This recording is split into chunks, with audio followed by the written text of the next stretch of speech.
علیکم۔ آج ہم آپ کو ان چیزوں کے بارے میں آگاہ کریں گے جو کہ سردی کے موسم میں آپ کے لیے نہایت مفید اور بیزار ہیں۔ سردیوں کے موسم میں عام طور پر انسان جسمانی کمزوری محسوس کرتا ہے۔ نزلہ، زکام، کھانسی، چھینکیں آنا، الرجی، جسمانی تھکن،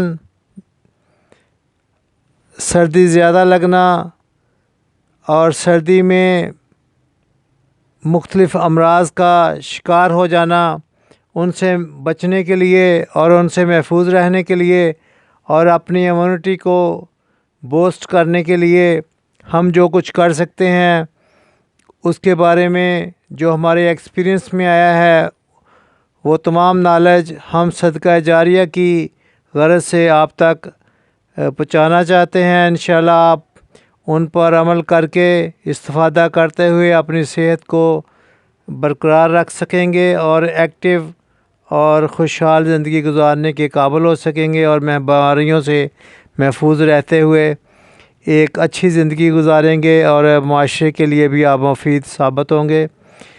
اس کے لیے ضروری ہے کہ آپ 1 گھنٹہ روزانہ دھوپ میں بسر کریں۔ اس کے ساتھ ساتھ دیسی انڈا ہاف بوائل روزانہ کھائیں۔ اگر آپ کولیسٹرول کے مریض ہیں تو آدھا انڈا ہفتے میں 3 سے 4 دفعہ آپ استعمال کر سکتے ہیں۔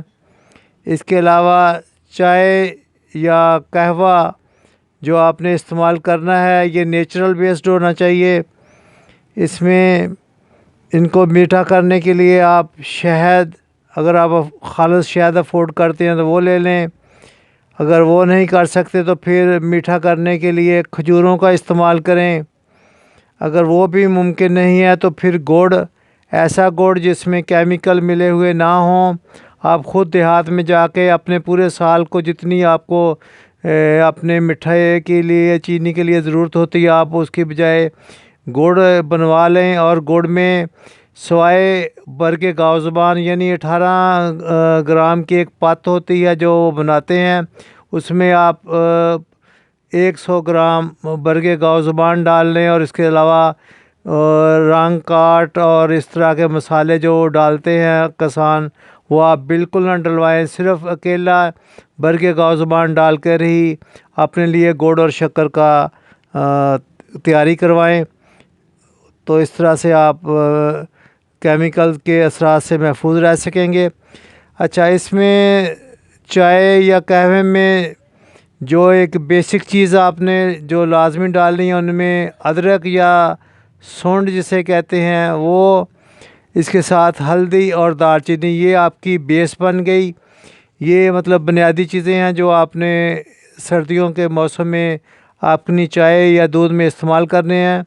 اس کے علاوہ کچھ اور چیزیں جو آپ استعمال کر سکتے ہیں ان کے ساتھ ساتھ یا ان میں مکس کر کے، ان میں برگ پودینہ، لونگ، چھوٹی الائچی، اجوائن اور ملٹھی کا استعمال کر سکتے ہیں۔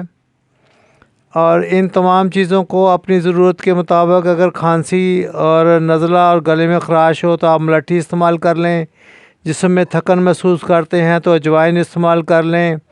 اسی طرح سے اگر دل کی گھبراہٹ محسوس کرتے ہیں تو پھر چھوٹی الائچی استعمال کر لیں۔ بھوک کی کمی کا مسئلہ ہے، لونگ اور پودینہ استعمال کر لیں، تو انشاءاللہ آپ محفوظ رہ سکیں گے سردیوں کے مسائل سے۔ اس کے علاوہ ایئر پولوشن سے بچنے کے لیے ماسک کا استعمال کریں اور روزانہ رات کو سوتے وقت دانت صاف کریں اور 1 گلاس گرم پانی میں نمک ڈال کے غرارے کریں۔ یہ آپ اپنے علاقے کے حساب سے، اگر علاقے میں ایئر پولوشن زیادہ ہے تو یہ گرم پانی کے غرارے دن میں 1 سے 3 دفعہ آپ کر سکتے ہیں۔ اس طرح سے انشاءاللہ آپ امراض سے بھی محفوظ رہیں گے اور تندرست اور توانا زندگی گزارتے ہوئے اپنی فیملی کے لیے، اپنے لیے اور معاشرے کے لیے ایک مفید شہری ثابت ہونے میں کامیاب ہو سکیں گے۔ خود اپنا بھی خیال رکھیے اور اپنے ارد گرد کے